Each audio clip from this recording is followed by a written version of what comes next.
two references I got it. that have no idea that I did not know about Arthur. And when I read some of his information, I thought, we've got to get this guy up here because he's a straight shooter. All right. So, with that, I'm going to give you our keynote speaker. We have straight through an hour and 15 minutes, a little more if we need it. And Arthur, I can never remember, is it Schaefer or Shopper? My last name is actually Shopper, like going shopping. Okay, That's it right shopping. there. Now, shopping, I can get that. That should be easy to remember, no question. Yeah, that's my brother. Wonderful. All right, everybody, I really appreciate that I had the chance to be here again. Guys, please. Yeah, you know what, I've got to be really extra about that right now, but if I may, I apologize, I don't need to be. We've had a couple of people, you know, it's, Okay. okay. So maybe it's the teacher in me. Okay. I want to excuse me.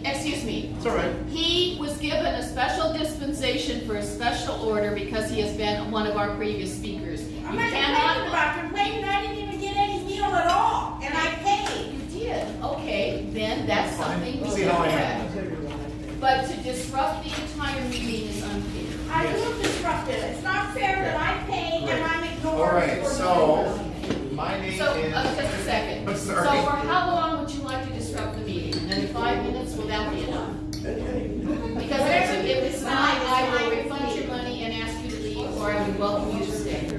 Well, I can go and give me my $22 back. That's it. That would be absolutely okay with me. I got 20. Anybody got $2? Yeah, that's fine. I can't help myself, but, so, yeah, my name is Arthur Shopper. I am the organization director for MassResistance. So I think that Karen Kenny's doing an excellent job with what she had just shared with me. I would probably be at wit's end with all the things that you have to put up with. Such a great job. A little extra. Now that's how you handle it. I like that. I was a teacher. I don't have this in the script. I was a teacher, and I'm not afraid to share this. You know, if I had 6 kids who were unruly, I warned them twice, and then I threw them out. And you know, I wasn't exactly popular with the administration, but I said the other 26 have a right to learn. We're not going there and ask a question. So how this works is, yeah, that's how you handle it. So I think Karen's doing a great job. Give her one more round of applause, please. Thank you. So I really like the title that she put together, Gender Bending, Bed Bath and Beyond. I love the alliteration. Again, my name is Arthur. The leadership, Karen presented me very accurately as a Christian moralist. I've never been called that before, so I really appreciate that. What is it? So, excuse me. What do they call it? We're not having that, please. That's the second time. Please don't interrupt. Thank you. You can ask questions when I'm done. Thank you. So I write for Town Hall, I write for Barbed Wire, and I write for Canada Free Press. And Canada is a very difficult situation. I'll hopefully allude to that soon. My current calling, I'm the organization director for MassResistance. This is our California logo. I had a large one and I lost it. We are the international pro-family group that makes the difference.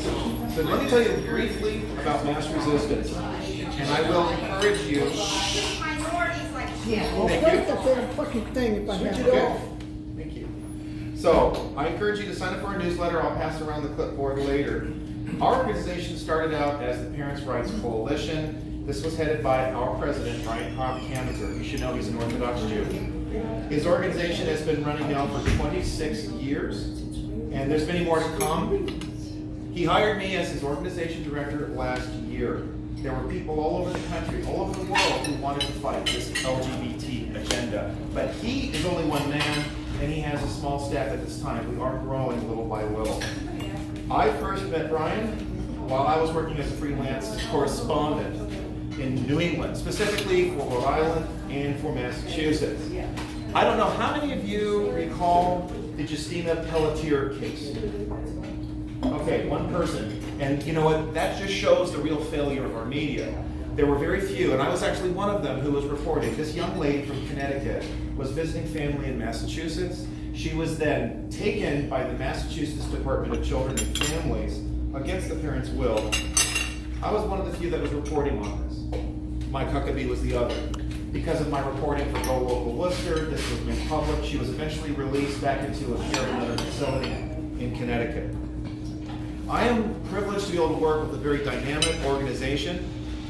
I would say to you that our pro-family group, and there are many, we are like the Donald Trump of the pro-family movement. Okay. We don't fear the press. We speak the truth about the LGBT agenda in all of its 6 colors, not 7, and we don't back down from the fight. So unlike most pro-family groups, we don't shrink away from saying the following 5 words. So brace yourselves. Here are my controversial remarks. Transgenderism is a mental disorder. Yes, it is. Okay, great. So we're at a solid audience. Those 5 words can get you kicked off of Facebook or Twitter. Those words can get you fined or imprisoned, in Canada. If you think I'm kidding, look no further than Bill Blackhawk. He is our Canada MassResistance director.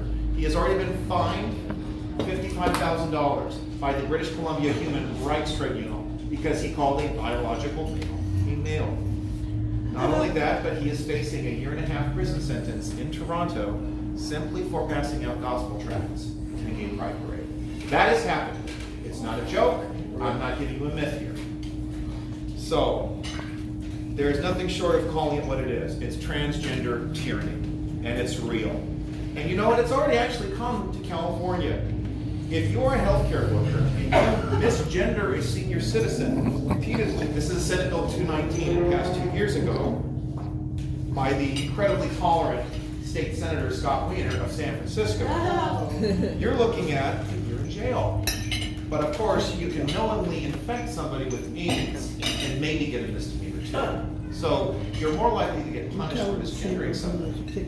So let me try to lighten things up a little bit. So every speaker is supposed to start with a joke. So let me try that.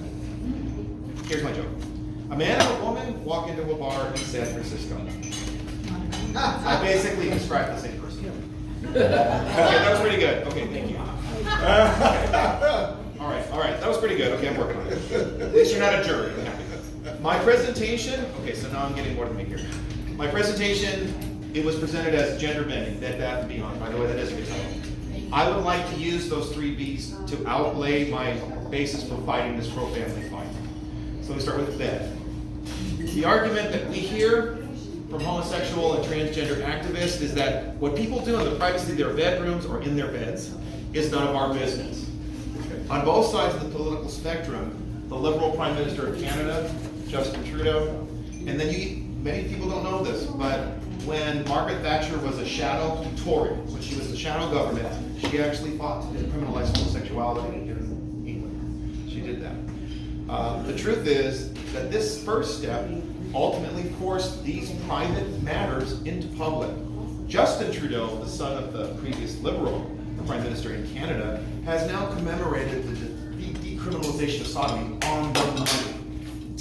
It's a loony burger is one thing, but a loony ideology is far worse. And that's now on the money in Canada. And as I mentioned, in the United Kingdom, residents are facing fines, detainment, and jail time as well for calling a man when he is trying to be a she. Now, the argument we had heard at the outset from this LGBT movement, it was simply about tolerance, live and let live. Well, we've seen that pretty much fall away.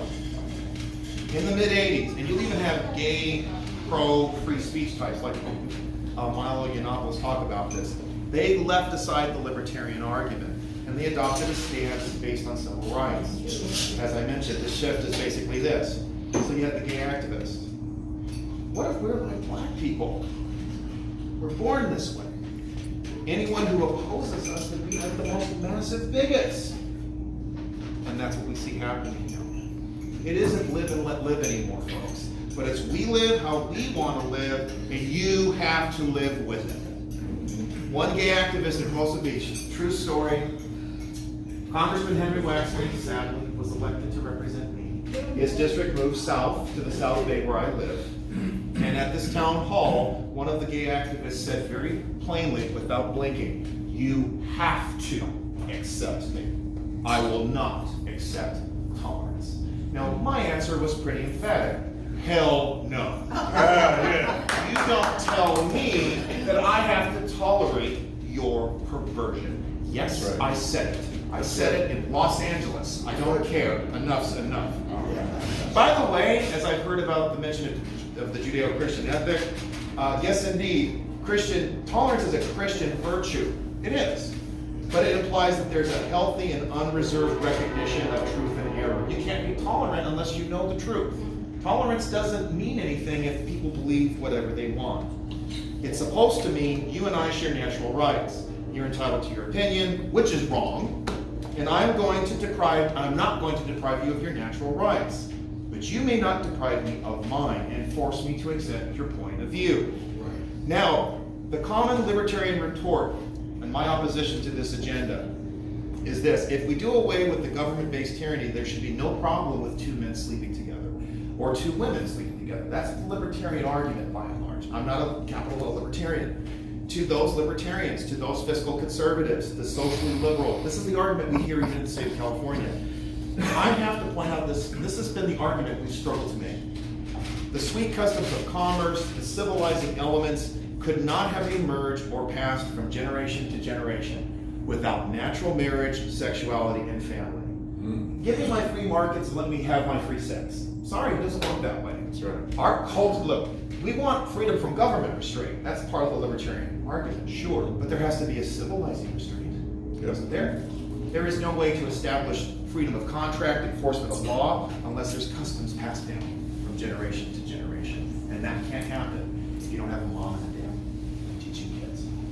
So, if you want to also see how homosexuality and transgenderism destroy civilization, along with Jew hatred, look at ancient Rome, look at ancient Greece.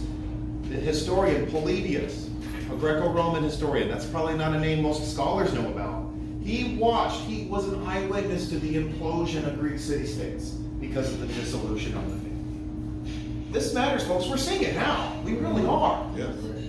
So, that's what it comes to bet. If there's no families, we don't have strong children, but we have hordes of broken marauders and a war of all against all. You can read the accounts. You had these boys with no parents, no fathers, causing terror all over these city-states until they eventually imploded. To my knowledge, the current Greek communities are descendants from Germanic tribes. They might not like my saying that, but that's what you see there. The human stock just depleted, and a new social group, if you will, had to move in. So there's bed. Well, it's our own life. Let me live my own way. No, it's affecting us publicly. Yes.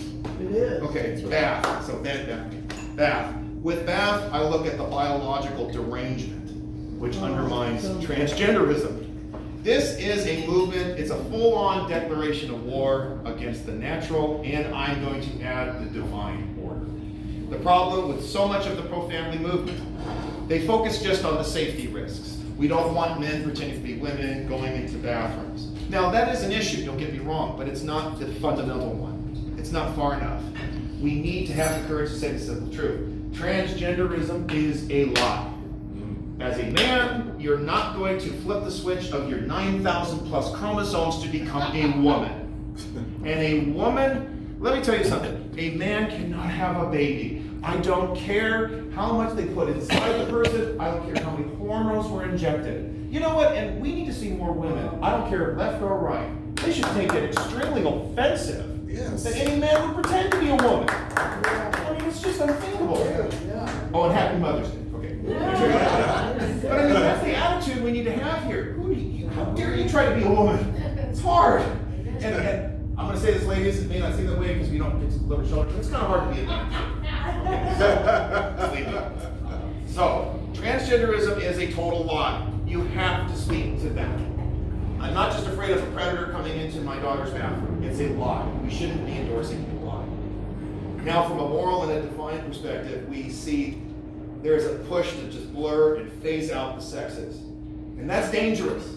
Yes. I mean, the first chapter of Genesis announced that God made man in his image, male and female, he created them. Now, if you look at the original Hebrew, you'll find that God breathed lives, hayim, more than one, into Adam. Eve was already God's idea, but you never give a man what he needs until he knows he needs it. So, but he was there, God's idea, male, female. So that's divine. We can speak to biological verities, fundamental, cannot be denied, erased, disputed. No matter how many hormones you take or surgeries you undergo, it is a fact of life. You cannot change your sex.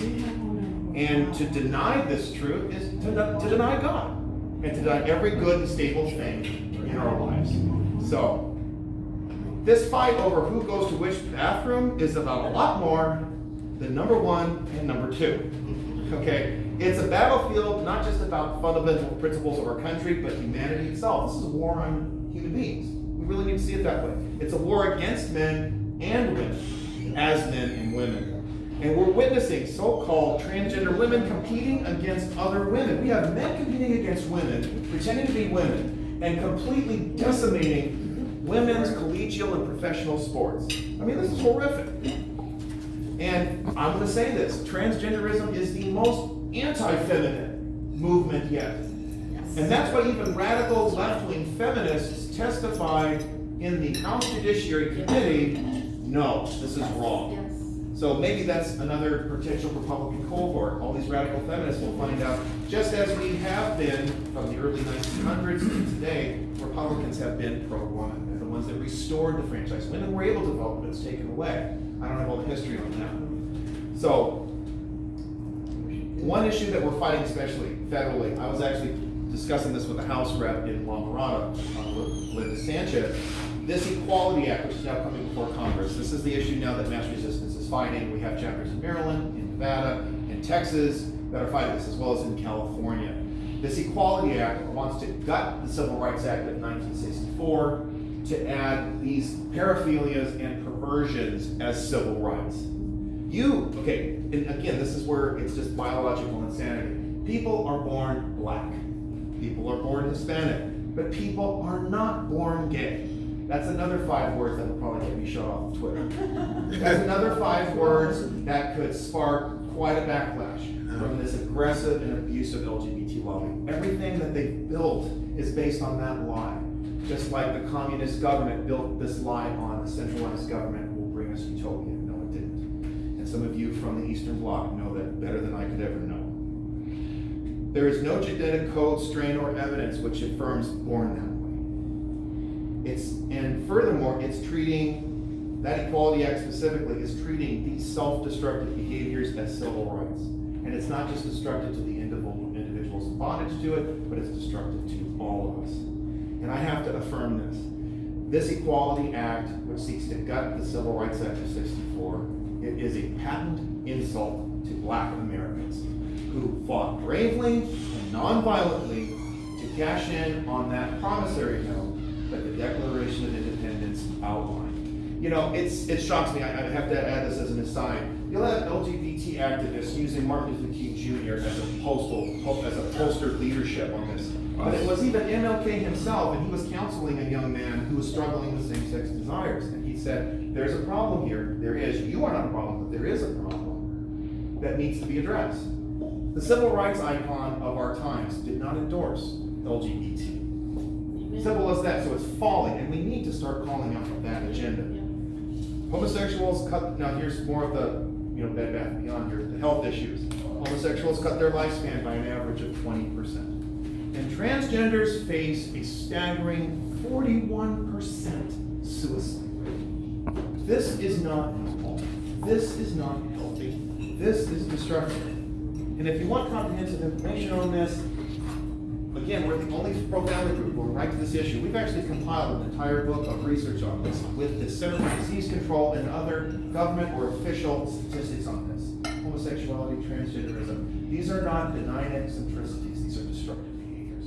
41%. I'm not going to take questions. I know. I just wanted to understand. You said 41% what? Our, suicide rate for transgender is horrific. Sorry. If I say things unclear, that's fine. So, the health hazards of homosexuality, that's a comprehensive guide we've put together on how to be informed on this matter. These are lifestyles, they're not lifestyles, they're death styles. They are fraught with disease, dysfunction, and death. And don't take my word for it. I'm not quoting Breitbart at this point, I'm not quoting Town Hall, which I write for, or even the Washington Times. It was the so-called ultra-conservative LA Weekly And if you don't know the LA Weekly, just to catch you up to speed, it is a very liberal, left-leaning, more marijuana advertisements than anything else magazine. And yet they went into West Hollywood. They interviewed homosexual activists who had even moved from the Midwest to West Hollywood. And what they found was a lot of self-harm, a lot of depression, a lot of individuals not only fraught with pain and no release from it, but even one homosexual from Kansas faced an even greater imposition to conformity. More of a status or a tyrannical atmosphere than he had even faced from his church community in his hometown. That's what happens in West Hollywood. It's not life. There's no gay happiness. And these are from the individuals themselves. And that was published in LA Weekly. Okay, so Bed Bath Beyond. This is where mass resistance comes in. What is to be done? What do we do about this transgender insanity? This tranny tyranny, this homo fascism? Okay. We know that there's plenty of news and commentary sites out there. We know about Dr. Michael Brown, Eric Erickson, myself, to a lesser extent. People have written extensively about this LGBT bigotry. So we got people informed, but they're not engaged. That's a real problem. There are very few groups, speaking to people individually, you can see the reticence in being able to address this as I'm speaking to this. These are destructive behaviors, they're not an identity, they're not a lifestyle.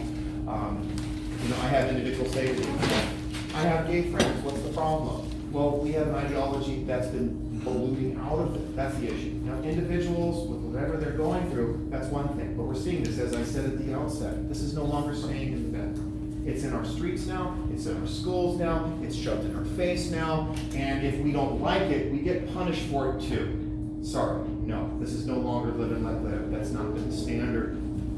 We need people to be engaged. Let me tell you about this tyranny that's happening here. You probably have not heard of this.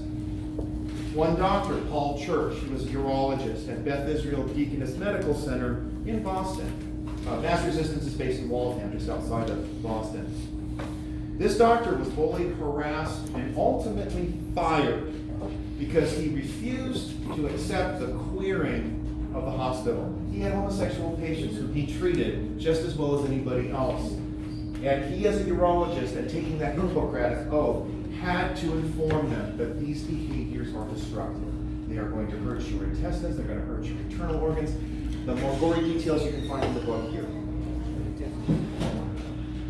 He refused to tolerate these behaviors as acceptable.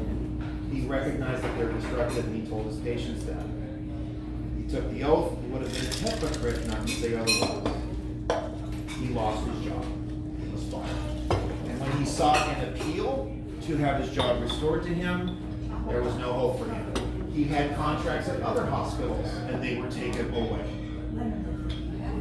It's happening, folks. It's already happened. You speak out against transgender tyranny, you speak out against homo-fascism, you pay a price. It's happening already. And yet so many conservatives, so many state and even local Republican clubs refuse to take a stance on this. So just a little bit further about myself. I became the president. I was the president of the Beach City Republicans. Yeah, please wait a sec. I'll let the mic. Okay. It's a terrible annoyance of certain restaurants. It has to be done. It's okay. Just wait a sec. Just keep rolling. And by the way, and some of the points that Arthur has made are absolutely true. The suicide rate with transgenders is higher than even homosexual. There is something on the research about autogenophilia, where it is an odd form of self-love. And it is most exhibited in older white males. The most recent and famous exhibition of that is Bruce Jenner. Bruce Jenner, where he actually it's a psychological disorder where he actually falls in love with himself as a woman. So the only way to fall in love with yourself and be that is to turn into a female. It is a bona fide mental disorder, and it is being promulgated as natural, and it is not. So that's fine. So, so we see, I was just trying to mention how this is just an issue that even in these clubs, I was really glad to hear Karen talk about this is a club that's not afraid to take on all issues, and I really feel welcome because of that. I became the president of the Beach Cities Republicans in 2015. One of the reasons that I became the president of that club, and I've told a few people this, but some of the other people who were lining up to be president, one of them was an openly gay Filipino, and he was a card-carrying member of the Log Cabin Republican. And I said to myself, this is not good. We're supposed to be the party for the family and for liberty, and you really can't have one without the other. Just as a reminder, the Republican Party in 1854, it was founded on two principles. Now, everybody can tell me what the first one is. What was the founding principle for the Republican Party? What was it? No. No. Family. No. The individual. No, not individual liberty necessarily. Well, you're almost there, close. Why did the Republican Party coalesce? What was the big issue? The first one. The nation. Slavery, wasn't it? No. Oh, this is crazy. I thought it was No. over slavery. Thank you. Yes. It was to stop the spread of slavery. That Oh, I was thought you meant for, I thought. not to know. It was founded 1854. But what a lot of people don't know is the second principle. The second principle was to stop the other twin pillar of barbarism, and that was polygamy. The Republican Party was founded, someone mentioned liberty, so let me qualify. True, but specifically for Black Americans or for the enslaved, but also to end the slavery of women. Polygamy enslaves women. It is a destructive cancer and hurts families. Those are the twin pillars that the party was founded on, and we see so many people running away from it. Can I take I this submit to plate? you, the Beach Cities Republicans, my club, 2 years later, the LA County Committee revoked our charter. And one of the reasons why I will submit to you is because I took a strong pro-family stance. I was openly allied with MassResistance, although I wasn't hired as their organization director when they revoked our charter. That didn't stop us from meeting, that didn't stop us from being effective. But it just goes to show there is such a reticence about this. I've heard many Republicans say, I have no problem with homosexuality, live your life, I do have a problem with men pretending to be women. There's this argument. Being gay is okay, but not transgender. But here's the problem. This whole agenda, at the inception, it's been about a lot more than just tolerance and then normalizing gay marriage and etc. It has gone towards transgenderism. It has gone towards these other paraphilias, including pedophilia. That is one of the long chain of letters containing this whole agenda. That's been the outcome since the beginning, folks. This isn't just about consenting adults doing whatever they want to do in private. It's not private anymore. So, I'm really happy to say this. I'm one of what a lot of people believe in. I believe that you should love the sinner, hate the sin. And for those of you who do believe in Christ, I say love the saint, hate the sinner. And there's even a ministry I discovered in Singapore. It's called True Love Is. They have chronicled the struggles of individual Christians who have been trapped in LGBT behaviors, but they look at the deeper dysfunction. They talk about how they break free. Again, it underscores the lie that LGBT is a pushing. You're born that way. No, you're not. I have met more people every year who have broken free of those behaviors. Now, how are we, so I talked about what is to be done. How do we deal with this? So the first thing is we have to report the truth. You shall know the truth shall set you free. We've heard that, but we need to actually say the truth. It's not the truth will set you free, you have to know it. But we have to double down and denounce this agenda in all its forms. Keep in mind, we had a militant homosexual in Sacramento, Assemblyman Evan Love of Cupertino, and he wanted to ban reparative therapy. This is the talking therapy that adults use if they're struggling with same-sex desires or they have gender dysphoria. Why would we prevent an adult from seeking help if it's their choice? He wanted to ban that practice with Assembly Bill 2943. And the bill, though, was so broad, it would have banned the Bible, it would have banned sermons, it would have banned teachings, it would have banned any writings affirming natural marriage, life, family, sexuality. Okay, that's how comprehensive it was. Now, a lot of pro-family groups in the state were interested in looking at, let us keep our religious liberty, you can have your conversion. That's not going to work. It is not working because, again, it's no longer, it's never been about living, let live. Mass Resistance, we made the effort. We confronted every swing state assemblyman and senator, and we made it clear whatever was needed. You vote for this. The opposition will raise big money. We will ensure that you never have peace or sleep well at night in your district. And you're gonna get sued. I was in touch with 2 law firms, Liberty Counsel and the Pacific Justice Institute, and they informed us, if that bill gets a signature from the governor, we will sue. And you will lose, because we have a Supreme Court with a growing conservative bloc. Thank you, Brett Kavanaugh. You have, especially Clarence Thomas, who rarely writes majority opinion. He wrote an FW Sarah and announced, reparative therapy bans are unconstitutional because they're turning professional speech into a second class. You cannot do that. Right. So now we use that tool with different states toying with or attempting to pass a reparative therapy ban as well. So I mentioned that this was an issue that would have hurt churches. It actually galvanized churches to fight back, and that was successful too. We had former homosexuals and transgenders testify before many committees in Sacramento. There were those who had come out as gay, and they came out again as straight. In many cases, they were married and had children. And they were comfortable with their sex, and they were comfortable with the intimacy that comes of one man and one woman. So there's a great website you can also visit, oncegay.com. It's turned into changedmovement.com, but you see the same testimonies. Jim Dolan, Renell Brucall, Walt Heyer, and they all testify that they've broken free from these behaviors and these destructive ideas.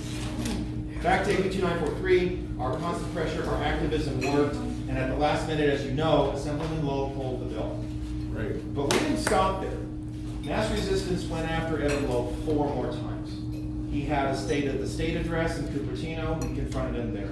He had 2 events, October 4th and 5th. I was there with others in the Bay Area. We confronted him. You see me, I chased him to his car. I said, why are you taking away from adults the right to be set free from behaviors and ideas they don't want to be in bondage to? Why are you doing this? He had no answers. That's the kind of militancy we need to start doing. We shouldn't be ashamed to speak the truth. We shouldn't be ashamed to defend natural marriage, life, family. The left goes after us all the time. They go after us for pushing the most absurd things. It's time for us to have the same militancy because we're defending what's true. So, our activists, Mass Resistance, we continue to hound him. February 22nd was the deadline. He did not submit the bill again. He wants to toy with submitting a resolution, and we'll be going after him for that.